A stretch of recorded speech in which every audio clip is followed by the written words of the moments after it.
What's going on, everyone? My name is Andrew and welcome to Real Estate Basics. This is episode 7, part 3, and today we'll be discussing how much are you going to be required to put down and how much should you have in reserves before you go to purchase that next deal.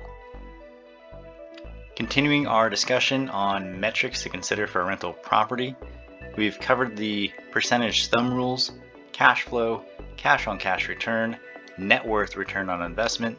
Today we're talking about down payment and reserves, and there are a few other topics which we have yet to cover that we'll wrap up next time. So how much are you going to be required to put down on this next deal? Well, it's going to depend on a few things.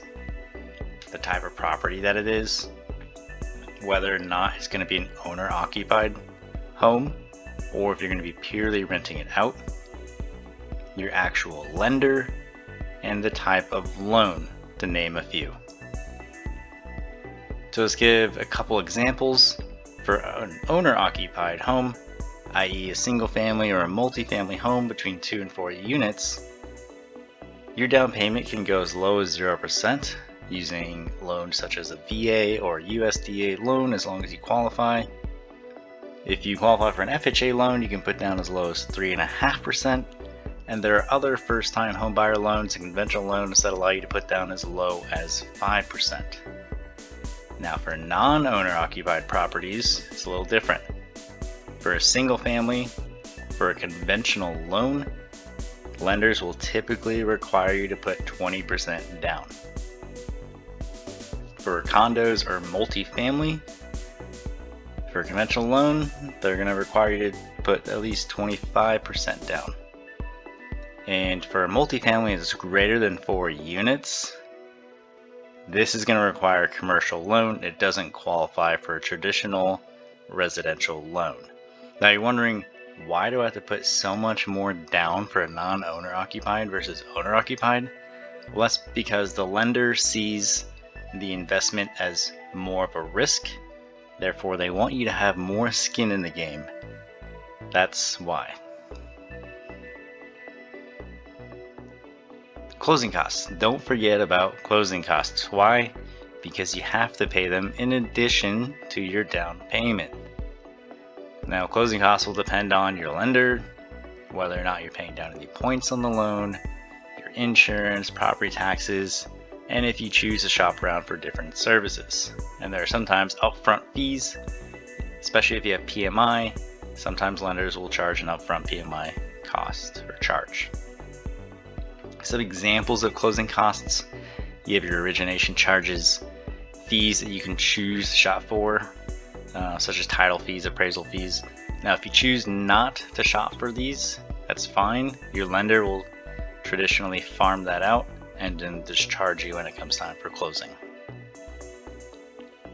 Taxes, recording fees, transfer tax fees, and then your prepaids, such as your upfront 12-month insurance premium, whether or not you have a mortgage insurance premium because you put less than 20% down, any prepaid interest that you owe to your lender, and whether or not you're going to owe any prorated property taxes, which you'll have to work out with the seller.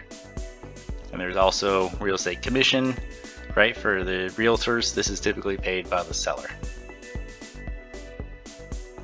All right, now how much should you have in the bank before you go to purchase this next deal, not including your down payment and closing costs, right? This is money that you'll have after you've closed on the deal.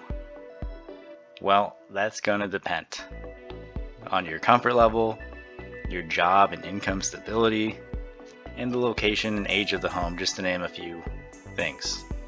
For me personally, I prefer to have 3 to 6 months of all my expenses: car, insurance, food, mortgage, utilities, and even my other rental units, their mortgage and utilities. That way, worst case scenario, all my rentals are vacant at the same time, and I somehow lose both my job and get kicked out of the Navy Reserves.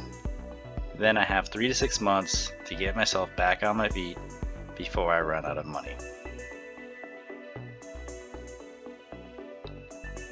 Upcoming topics, we are going to close out our discussion on metrics to consider for rental by covering condo fees or condo rules, fee simple versus leasehold, and township county rules, as well as location.